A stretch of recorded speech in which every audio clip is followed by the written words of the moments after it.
Election ಮುಂದಿಟ್ಕೊಂಡು ಈ ರೀತಿ ಮಾಡ್ತಾ ಇದ್ದಾರೆ ಕಾಂಗ್ರೆಸ್. ಬಿಹಾರದ ಒಂದೇ ಎಲೆಕ್ಷನ್ ಅಲ್ಲ, ಇಡೀ ದೇಶದಲ್ಲಿ ಅನೇಕ ಎಲೆಕ್ಷನ್ಸ್ ಆಗ್ತವೆ. ನೆಕ್ಸ್ಟ್ ವಿದಿನ್ 1 ಇಯರಲ್ಲಿ ಇನ್ನೂ 5-6 ಸ್ಟೇಟಲ್ಲಿ ಎಲೆಕ್ಷನ್ಸ್ ಬರುತ್ತೆ. ಮುಂದೆ ಪಾರ್ಲಿಮೆಂಟ್ ಎಲೆಕ್ಷನ್ಸು ಬರುತ್ತೆ. ಅದಕ್ಕೂ ಕೂಡ ಈಗಲಿಂದನೇ ನಾವು ಅವರಿಗೆ ಎಚ್ಚರಿಕೆ ಕೊಡಬೇಕಲ್ಲ. ವಿಧಾನಸಭಾ ಎಲೆಕ್ಷನಲ್ಲಿ ಕೂಡ ಈ ರೀತಿ ಆಗಿದೆ. ಅಂದರೆ ಕಳೆದ ವಿಧಾನಸಭಾ ಎಲೆಕ್ಷನಲ್ಲಿ ಕರ್ನಾಟಕದಲ್ಲಿ ಅದನ್ನು 2023ರಲ್ಲಿ ಅಲ್ಲೂ ಕೂಡ ಈ ರೀತಿ ಆಗಿದ್ದು ಆ ಥರ ಡೌಟ್ ಇದೆಯಾ? ಅಲ್ಲ, ಅದನ್ನು ನೋಡೋಣ ಆಮೇಲೆ.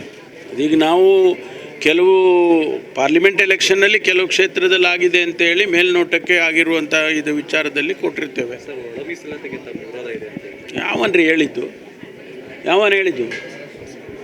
ನಾವೇ ಮಾಡಿ ನಮ್ಮನ್ನೇ ವಿರೋಧ ಮಾಡಿದ್ರು ಅಂತ ಹೇಳಿದ್ರೆ ಹೇಳಿದ್ದು ಯಾರು ಹೇಳಿ ನೋಡೋಣ? ಕೊಟ್ವಿ. ಯಾರು ಹೇಳಿದರು ನಿಮಗೆ? Where is the source for you? ನಿಮಗೆ ಯಾರು ಹೇಳಿದರು? Don't ask such silly questions. ನಿಮಗೇನಾದರೂ ಸೋರ್ಸ್ ಇದೆಯಾ? ಇದ್ದರೆ ಹೇಳಿ. ಸರ್ಕಾರ ಜಾರಿ ಮಾಡುತ್ತೆ ಅಲ್ಲ ರೀ, ಈ ಪ್ರಶ್ನೆ ಕೇಳಬೇಕಾದ್ರೆ you must have some sources. ಸುಮ್ಮನೆ ಕೇಳಿಬಿಡೋದಲ್ಲ. ಇದ್ದರೆ ನಿಮಗೆ ಹೇಳಿ.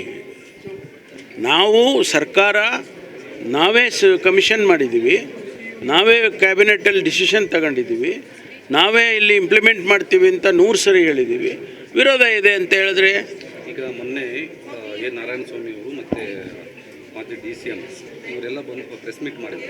ಅವ್ರೇನಾರ ಹೇಳ್ಕೊಳ್ಳಿ, ನಮಗೆ ಗೊತ್ತಿಲ್ಲ. ತಮ್ಮ ಹೆಸರನ್ನು ನೋಡಿ, ಅವ್ರು ಹೇಳ್ಕೊಂಡಿದ್ದಕ್ಕೆ ನಮಗೇನು ಗೊತ್ತಿಲ್ಲ. ನಾವು ನಮ್ಮ ಬದ್ಧತೆ ಚಿತ್ರದುರ್ಗ ಡಿಕ್ಲರೇಷನ್ ಮಾಡಿದ್ವಿ, ಒಳ ಮೀಸಲಾತಿ ಮಾಡ್ತೀವಿ ಅಂತ.